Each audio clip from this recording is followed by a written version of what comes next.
Hey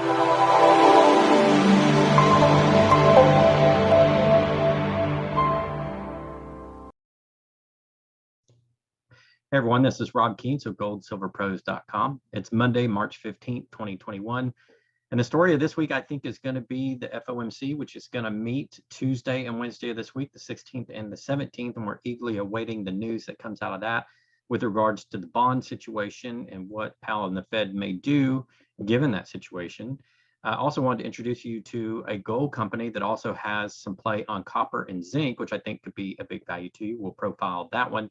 And we're going to look at what has happened to gold. We had a nice little pop today and a key resistance line that gold is coming up against and whether or not gold will be punching through. So let's go ahead and get started on the presentation.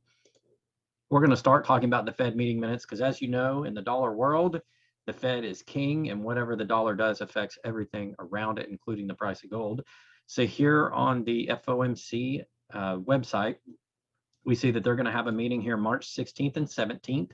They'll probably do something on the 17th. They'll have a little bit of a press release and or maybe a little press session where they'll talk about what their decision is, but usually the market trades off of this decision.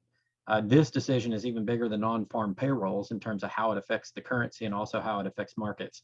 So we look to something big happening on the 16th and 17th, although we don't know what yet. I think pressure is on the Fed right now because of the situation going on in the Treasuries. The 10 and the 30-year, the 10-year I think was up over 1.62% last time I looked, and the 30-year was up over 2%. So rising yields on that will make the debt more expensive to pay off, not only for the government, but for any other bond issuance, corporate or otherwise, that may be trading off of that rate or being compared to that rate in the open market. So this will be a big meeting. And here's one of the challenges. If you look at Yahoo Finance, as Katerina Saraiva has written, Powell has to reconcile a better outlook with ultra easy policy. So they go on to write, Federal Reserve Chair Jerome Powell could find himself in a tough spot this week, having to defend his ultra easy monetary policy outlook amid a quickening economic recovery that's ignited fears of inflation, hence some of the rising bond rates. The Fed wraps up its two-day policy meeting on Wednesday, almost exactly 12 months after slashing interest rates to zero. It will publish its policy statement and quarterly forecast at 2 p.m. in Washington, with Powell holding a press conference 30 minutes later. A lot of change in the 3 months since the Fed has published their projections. It's creating a gulf between traders' expectations on interest rates and what the central bank is signaling, and that's exactly correct. Powell has spent recent weeks trying to dispel premonitions about impending tightening. So in other words, he wants to keep policy easing, but it's going to be hard to do so as we have more and more inflation in the market. I think this is the kind of meeting the Fed would rather not have, says Ethan Harris, Bank of America's Corp Head of Global Research. Because for this meeting, according to Ethan Harris, the big problem is that they face is they have to raise their forecast. The GDP forecast they have right now is so stale it could be carbon dated. The Fed last updated its predictions last December, before broad distribution of vaccines and almost $3 trillion in physical aid was signed into law. In other words, they're due to update it, but they're not. They're holding steady. And the market's not fooled by this. This is why you see the rising bond rates, and they're expecting Powell to come out and do something. The big question I have is if he doesn't make any major moves and they don't make any big announcements here this coming Wednesday, I wonder what the market is going to do. Is it going to continue to run on the bonds? Will there be a sell-off in the stock market? What will happen there? Even if he says nothing, it could have an effect on the market because the market very clearly here is expecting him to do something. Goldman Sachs here says they're calling for a 7.7% increase in the same period. 11 of the firms tracked by Bloomberg growth will be above 7%. So GDP very, very robust by local economists. Economists surveyed by Bloomberg expect Fed officials to upgrade their economic forecast to median 5.8% from 4.2%. So among those robust growth, what will the Fed do with its monetary easing policy?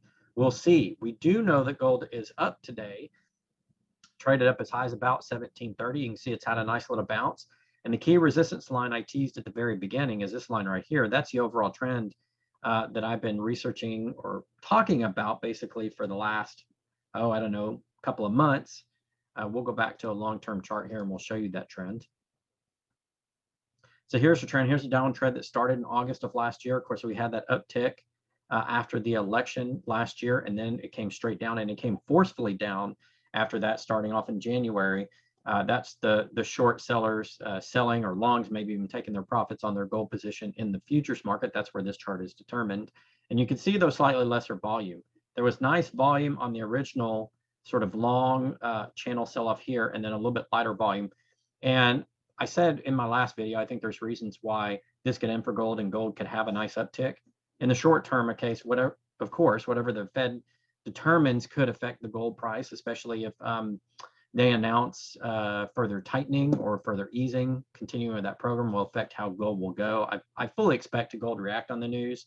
We don't know what he's going to say, but the market thinks, and economists think, he's got to announce a more robust GDP. And does that mean that they tighten, or does it mean they keep the current easing policy in place? Because the side effect of that could be heavier GDP, but also heavier inflation and higher bond rates. And that puts the government in a quandary because they have to pay more to maintain the debt. So it's going to be a key decision no matter what he says. I expect gold to react to that. And I think overall going forward, as I said in the last video, even regardless of what the Fed does now, I think the long-term outlook for gold is there both on a fundamental basis and on some of the technical indicators we're seeing and some of the trader positioning we're seeing that noted in my last video. If you guys didn't see that, go back and look at that last video. It's a really good one on why I think gold will rise here in 2021. And now I wanted to turn your attention to a company that's looking at gold and also looking at some base metals, two base metals that are a really big bull market right now. And I think this could be a potentially good find for you guys. Of course, I'm talking about Phoenix Gold Resources Corp. Canadian, it's PXA. They also trade on the OTCs, and I'll leave that OTC ticker for those of you in the States down below in the description. So you can look that up if you want.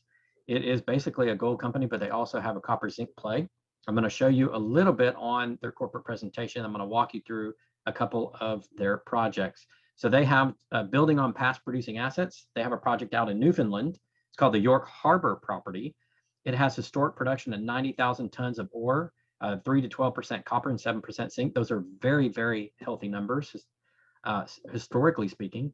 The resource estimates of 200,000 tons, according to Noranda.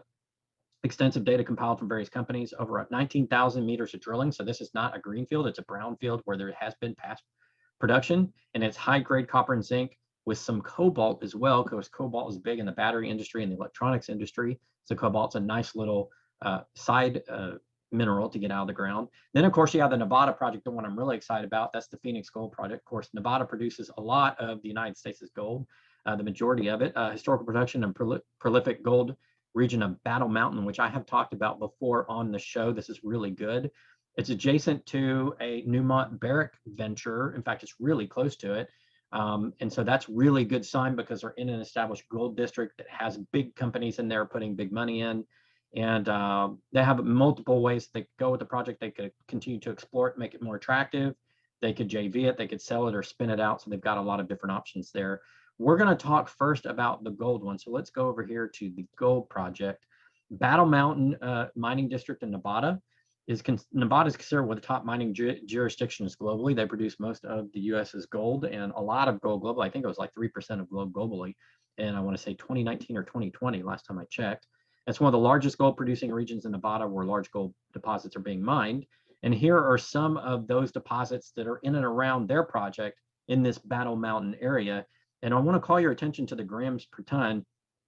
Some of these have 7.4 grams per ton, 1.4, 2.4, 2.1, 1.4, 2.1. Now, I've said in this area of the world in mining, you want about at least a half a gram per ton. You can make solid money on a half a gram per ton, but you start getting up these 1.5, 2, and 7. Those are really, really healthy number. And they've got accompanying silver. It's not a monometallic, it's a bimetallic.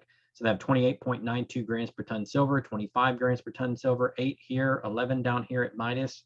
So there is quite a bit of production in this area. Battle Mountain, it's one of the big producing regions, and this company has the Phoenix Gold Project there.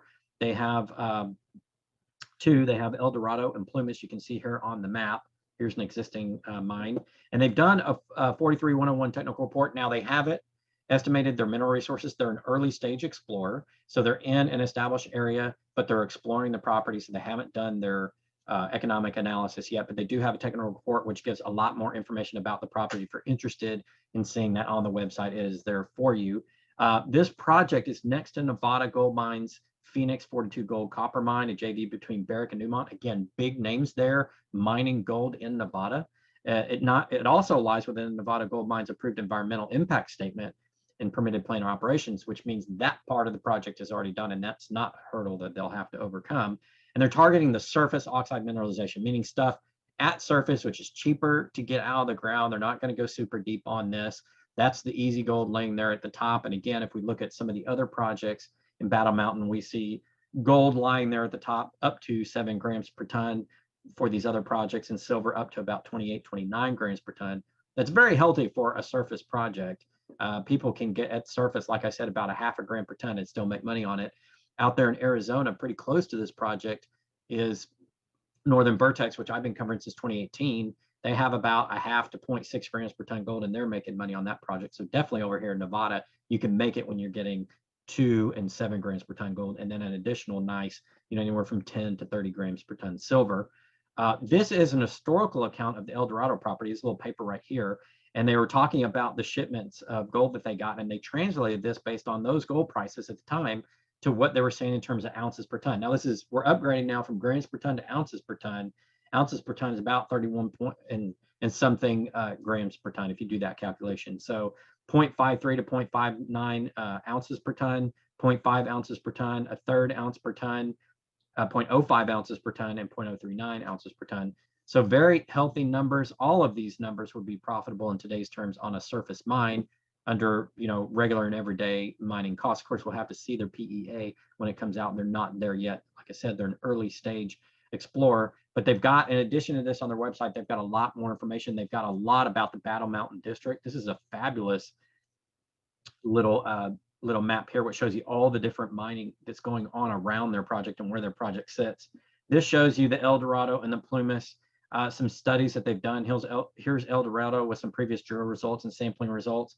And here is an anomaly map of the Plumas district as they start to explore that and some areas that they can target for doing drilling. What they do, the geologists go and they do like magnetic studies, satellite studies, imaging studies to see what they may have. And then they'll graduate down to getting like surface samples. And then if they see something promising, they'll go and do drill results. So that's what they're doing on Plumas right now. They do have 2 patent claims on Plumas, and there was past production on Plumas between 1934 and 1942, as you can see here. 6 diamond drilling holes with a total length of 4,000 feet were conducted in 2014. So there's been near-term drilling there as well that has rekindled some of the interest in Plumas. And then, of course, you have El Dorado. It's a claim of 20 acres. It's adjacent to the Sunshine Pit target. It's an outcropping ore grade gold system, meaning it's right there at surface for you. And you can see on the rocks here some of that gold tint. And it is a mineralized porphyry that contains large high-grade copper gold skarn at depth, so they could get some copper out of that as well. This is a nice little project to target because it's in a nice area, and it has some historical production here. And I think this could be a winner. Again, early stage exploration. And I've said to you since about fall of last year, I wanted to really focus on these early stage exploration companies because we have that proven and probable gold ounces cliff starting in about 2027, 2028. So we need exploration companies right now to start finding more gold, or else we're not going to have the gold for the market 6 to 7 years from now, because mines take some time to build. So now 2021, 2022 is when you want to start looking at those exploration companies and picking out some targets of some companies that have some pretty good assets there for you. There is a technical report, like I said, on that property, and I wanted to bring you a little bit of information on it. Again, they don't have the resource outline, but they can tell you the type of deposit, and this is really key. Learning the type of deposit and picking out your company is very crucial to understanding about roughly what it's going to cost, what kind of expertise it's going to take, and maybe a range of where their profit's going to be, so that when you get to that PEA, you can judge that PEA based upon their geologic profile and say, okay, does this make sense? It says here, the Battle Mountain Mining District has been well-known copper, silver, gold producer for decades. The mineralization at Battle Mountain shows distinct characteristics of zonation around tertiary granodiorite stocks, which include central zone. Gold mineralization of the Plumas property occurs in shear zones and sedimentary rocks, and the deposit types of interest at Plumas property are fracture-controlled, vein type AU mineralization, and stratabound disseminated mineralization. Most of the outcrops at El Dorado property underwent considerable alteration, and it consists of bleaching and recrystallization. There's more there on that, but that basically describes the type that you're getting, which is characteristic of this area again, and is characteristic of those other mines, including the JV that's going on there now between the big companies that are out there right next to this one. Now that is really the cake itself. And I'm going to give you the icing on the cake here. It's whenever you can get into a base metal market where both of the base metals are going strong, that's a nice bonus to getting into precious metals. And that's what we're going to talk here about the York Harbor property. It's a copper zinc project, and it comprises a series of volcanogenic massive sulfide lenses. I've talked a lot about volcanogenic massive sulfide projects in the last few months. The bimetallic projects are going to be big because remember, most of this gold and silver mines aren't primary mines anymore. You're getting into copper, gold porphyries, or you're getting into these massive sulfide ones that have copper, zinc, gold, silver, so on and so forth. And these are where you're going to get your precious metals out. And then the base metals that you're going to get from these massive sulfides, the copper and zinc, are both in big bull markets, which I'm going to show you on the price charts here in a moment. So these could be really good investments for you. They're not pure gold or pure silver or pure gold silver, but they come with base metals that are in a nice bull market, which is going to help offset those mining costs and really give you a nice little bonus to your portfolio. There's 11 zones of copper, zinc enriched massive sulfides. So a lot of exploration upside here at this property, the York Harbor property. They do have historical production. That's key. Again, this is not a greenfield project. It is a brownfield. It's been produced before. So it was mined from 1898 to 1913. They had about 90,000 tons of ore grading 3 to 12% copper and 7% zinc. That is fantabulous. You see here the scale chart over here and some of the zones that were mined and that were looked at, and they've got a bunch of unexplored areas in here as well. So lots of exploration upside. Also key was they had really good ore grading in 1898 when they didn't have the machinery we had today, 3 to 12% copper and 7% zinc. And if they can find some of that, given today's technology, this could be a good moneymaker for the company potentially. They have extensive exploration by various companies, and there's 19,000 meters that have been drilled on this property already. So again, not greenfield, they're not starting from scratch. They have a lot of historical production and drill results to look at. And here is a nice little chart of their exploration. You can see where they've got some of these drill holes coming down, intercepting different resource here. I'll let you guys look at that, but Noranda exploration did some of this stuff, and they come up with a 0.5 meter grading 26.2% zinc, which is unreal. 3.2% lead, again, a nice byproduct credit to the base metals, 0.3% copper, and 583 grams per ton silver and 16.9 grams per ton gold. That's the power of polymetallic mines. You get those base metals in bulk, and then you get these really cool readings on gold and silver. 583 grams per ton silver by itself would make a ridiculously good mine, and 16.9 grams per ton by itself would make a ridiculously good mine. But no, they've got high grades of copper and zinc as well, and a little bit of lead. You just throw in there, and basically you sell that, and that's a nice little byproduct credit. There's a 10.4 to 19.7% copper outcropping here called covered by Messina exploration, 14 to 27 grams per ton silver, and about 0.15% cobalt as well. So two different companies exploring that, found really good results. So this looks like a really good workable zone. Of course, they have to do more work. If you want to read their technical report from Messina Metals down here, 2009, or the Noranda exploration in 1993, they've got both of those reports there for you to do further research. I've looked over them and they look pretty good. That's really nice. Again, so to recap what we have here, in a rising gold, a rising zinc, a rising copper environment, we have Phoenix Gold Resources, which has projects in Nevada for gold, which is premium for that. And then also that's the Battle Mountain District. And then it also has the York Harbor property in Newfoundland, which is a really good area for the zinc and the copper. Well, all of those in bull markets. Let's look at copper prices. I'm right here at Macro Trends, looking at the 45-year historical chart. You can see that copper is almost at 10-year highs now. It was at 7-year highs when it got to about 350, 345, 350, and it's reached over $4 and stayed there. So that's almost at a 10-year high. If it gets to 450, it's basically at an all-time high, or at least dating back to 1960. You've got 60 years of data here. So copper is in a massive bull market right now. So this project right here, if they can get this up and running, they should have pretty good valuations for that. Of course, they have to continue to explore. But when you're looking at really good copper numbers like they're getting here, 19.7% copper, and you've got copper basically nearing all, or at least 60-year highs, that's really, really good for that project. Now let's look at zinc. Zinc has done very well this year. It's rebounded since March of last year, actually, year over year. It's doing really well. It's about 28.58 per ton on this chart. Overall, it's doing well. Now on a 10-year chart, it hasn't really recovered from 2018 highs. Let's see when that 2018 high was, February 11th, but it's done pretty well getting back to about 2019 highs and 2017 highs. So zinc is in a nice little bull market. You can see here this previous high, it's got room to run. I would expect zinc not to come under too much pressure until it reaches about that 3,500 per ton mark, probably. It's doing very, very well. So zinc is in a big bull market. And again, you're sitting here past expiration, 26.2% zinc. That is a ridiculous number in the middle of a nice little zinc market here. So again, Phoenix Gold has what you want. It's got the gold and the silver, really good past production, some good drill results there. You've got really good on the zinc and the copper, the base metals there, both of them in a massive bull market. You're getting basically in at the beginning. It's about 46 cents a share Canadian here before they've done all their big exploration, all their drill results, which is going to drive that price up. When they start getting these drill results on that copper, that zinc, that gold, and that silver, it's going to drive that price right up. And so this is a good one to get in early. And remember, we're at the silver cliff now, where we're barely producing enough silver for industry, and the industrial demand for China and India and the space race is going to really heat up here soon. And then we're going to hit that gold cliff here in 6 or 7 years. So getting into an exploration company like this one at Phoenix is a really, really good idea.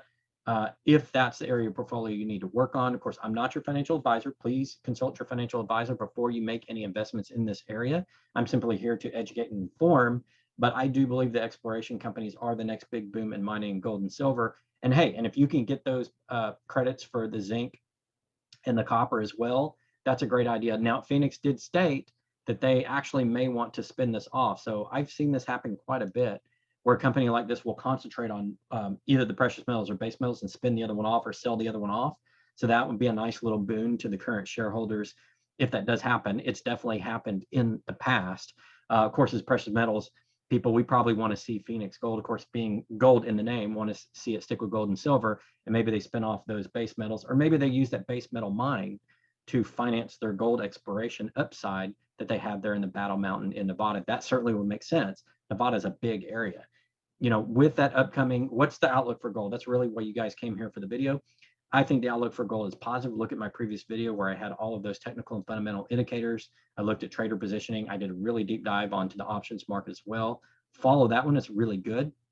And I also think gold has signaled that it's bounced off the bottom. That little trend that I showed you dating back to August of last year, where it's bounced off that bottom a couple of times and now it's had a nice little pop today. I think that indicates gold could continue to go up. Now, I don't know if it's going to break the top side of that trend. I do think we probably need to have some news from the FOMC this week, see what's happening in the bond market. There's a couple of banks that have come under stress. I tweeted one out in Germany, which I'll cover in a later video, that came under a lot of stress that basically is going under. So we're starting to see signs in the bond market and the banking market of some stresses, which I think will get worse over time. That's the long-term catalyst for gold, but the short-term catalyst is going to be what happens with the US 10 and 30-year bond rates, and specifically on Wednesday at the end of that FOMC meeting, what Powell and group says, what they tell the press. They've got potentially rising inflation, but they want to keep their easing policy. What's the market going to do there? That's going to be your short-term catalyst for gold. Pay attention to that one, guys. I think it's going to be a big one to pay attention to. And of course, Phoenix Gold, exploration company, also in the base metals, lots of optionality there, lots of potential to finance that gold and silver with the base metal, or if the base metal takes off, you've got a polymetallic company that can go to market with potentially a really good approach to that market and potentially a really good balance sheet once they get all of their ducks in a row. That's going to do it for today, guys. Thank you so much. This has been Rob Keens with goldsilverpros.com.